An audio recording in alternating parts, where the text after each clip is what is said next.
Hello, this is Dr. Maria Schefter and I am Dr. Chris Lobban. We are your 2020 COVID-19 video field trip team. You are looking at a 360 panorama from Faja in Malesso, starting from the view over Cocos Lagoon. The view towards Cocos Lagoon shows our barrier reef and coral island, and then turns eastward through the volcanic hills to the southwestern coastline of Guam. This video will introduce you to a number of concepts in ecology. We will be looking for different ecosystems, habitats, and as many trophic levels as we can find. We will also get a first look at the geology of the island and tell you how to distinguish limestone from volcanic rock. But to begin the field trip, we go to Seja Bay Overlook on the northern edge of Umatic Municipality. The parking lot is at the top of a hill past the agate water tanks and flagged by a tiny sign with icons for viewpoint and trail, and another tiny sign that reads Bakanan Seja Look-Off Trailhead.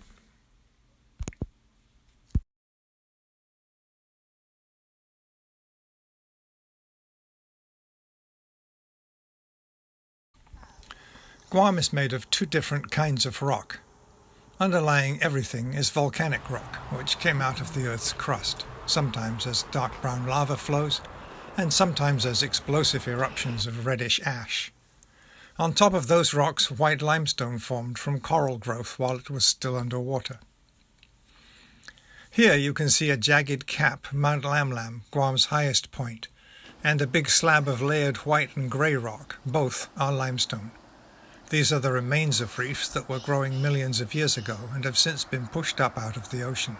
Limestone is porous. Water soaks down through it to the impervious volcanic rocks, then flows as surface streams to the sea.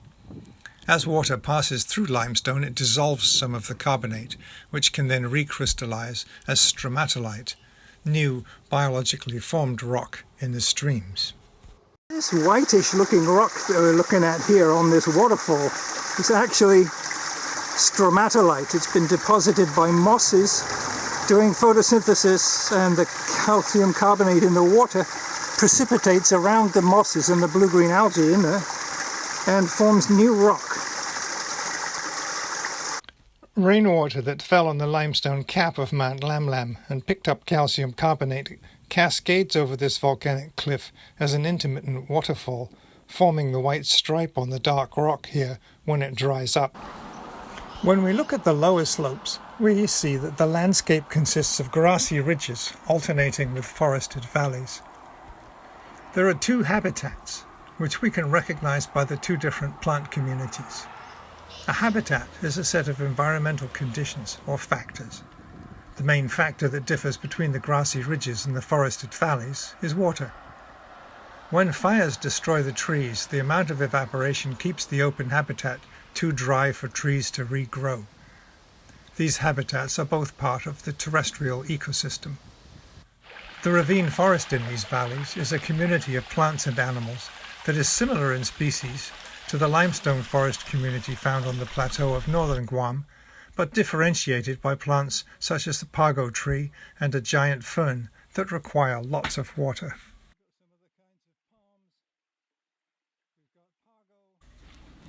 To get to the Asmafines River, which will serve as an example of an aquatic habitat, we walk first through an area that has been rehabilitated through planting trees that grow readily in poor soil, mostly introduced acacia. The crescent-shaped leaves you see on the ground are from the acacia.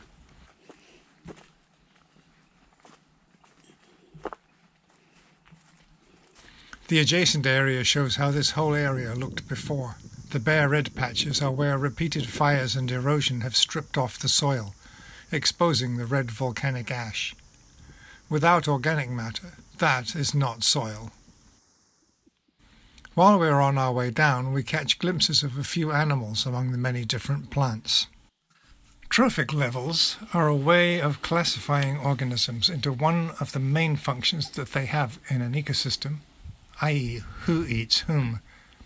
Plants are primary producers and make their own food by photosynthesis, using energy from the sun and carbon dioxide from the air. The flowers of the false verbena, native to Central America, taste like mushrooms to some people.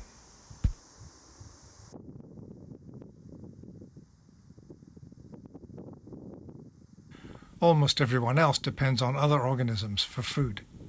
We can look for herbivores that eat plants, carnivores that eat animals, and decomposers that feed on dead animals and plant material.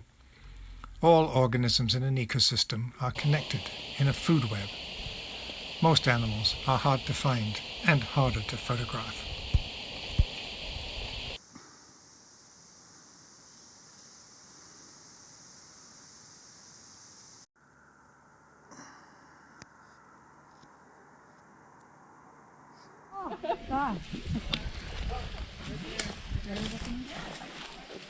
They're the shrimps, the big ones. There are also different habitats in an aquatic ecosystem, largely because of differences in water speed, which changes with stream width and depth as well as with the amount of rainfall.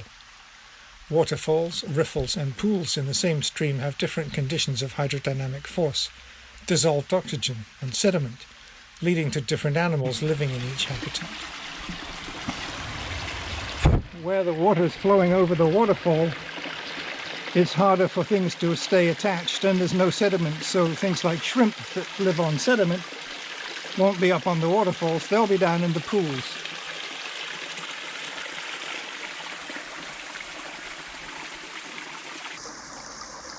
These large shrimp are native to our streams and, like our native fish, spend part of their life cycle in the ocean. That is how they spread from island to island. As adults, they live in the stream, but when they spawn, the eggs float downstream, developing into larvae along the way. Eventually, some will find their way back to freshwater streams as they reach adulthood. Our streams are challenging habitats as they go between extremes of low flow and flash floods. This is the end of our exploration of the environment around Seja Bay Overlook and the Asmafines River. From here we drive south, stopping at the Southern Hills Overlook and the Vietnam Veterans Memorial before going to Pha Ha in Malesso. At the Southern Mountains Overlook there is a sweeping view of the ridge of hills that runs along the southwest coast of the island. The top of the ridge is the boundary of the watersheds that lie to the east and west of it. Here on the west side, close to the coast, the slopes are steep and the amount of rainfall collected is small, so streams are small or even intermittent. On the east side, the coast is much further away, so that streams gather into significant rivers that enter the sea, for instance, at Inalahan and Talafofo. Compare the size of the Asmafines watershed to the Talafofo, which is only partly visible here, and you will understand why the Asmafines is a small stream, and the Talafofo a navigable river by the time it reaches the sea. The Southern Mountains Overlook is above the headwaters of the La Safwa River that ends in Phu Ha Bay, north of Humatic. From our viewpoint, there seems to be no ravine forest on the slopes, for we see hills covered in only waving meadows of tall grass. But as we can see in this Google Earth satellite image, there is still forest in the valleys. Look particularly at the valley below the Red Badland.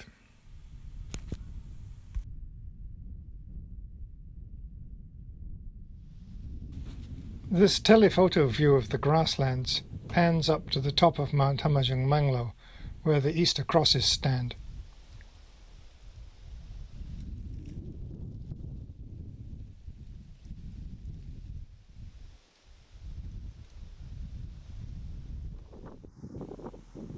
From the Vietnam Veterans Memorial, the view looks into the next watershed that empties under the famous Humatic Bridge. You can see Humatic Bay on the right.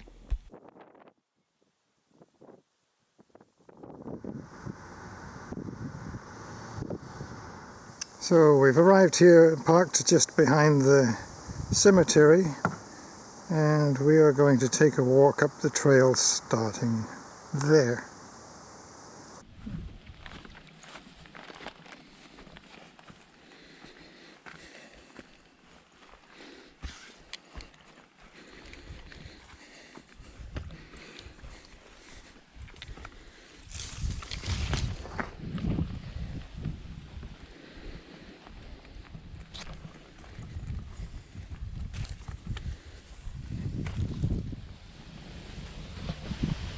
Once we reached the top of the first set of steps, we were walking between clumps of tall grass with smaller grasses and other flowering plants in between.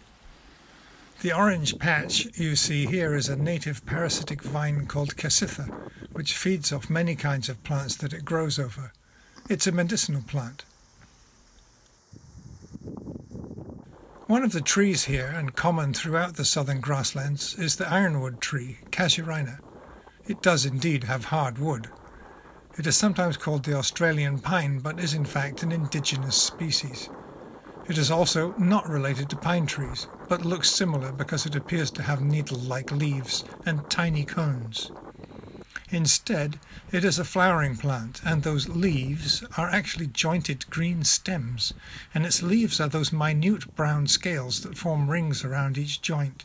The species name refers to the horsetail appearance of the tufts of green branches. Here you see the fruit, which does rather resemble a pine cone. The view of the hills to the east here shows the Transworld radio transmitter and some ravine forest. In between, notice the big black volcanic boulders emerging from the ash deposits. These were part of the same explosive eruption. The Faha Memorial commemorates 30 Chamorro men who were massacred here on July 16, 1944, as the US forces were bombarding Guam prior to landing. But the unsung heroes are the people who were left in the camp, who realized what was going on and decided to overpower their guards. Then they went out to the ships to help the Americans. Malesa was proud to have liberated itself from Japanese occupation. Climbing up a short path, we get to the great view overlooking the barrier reef around Cocos Lagoon and Cocos Island, which is just like the islands of atolls. This takes us full circle back to the 360 at the start of the video.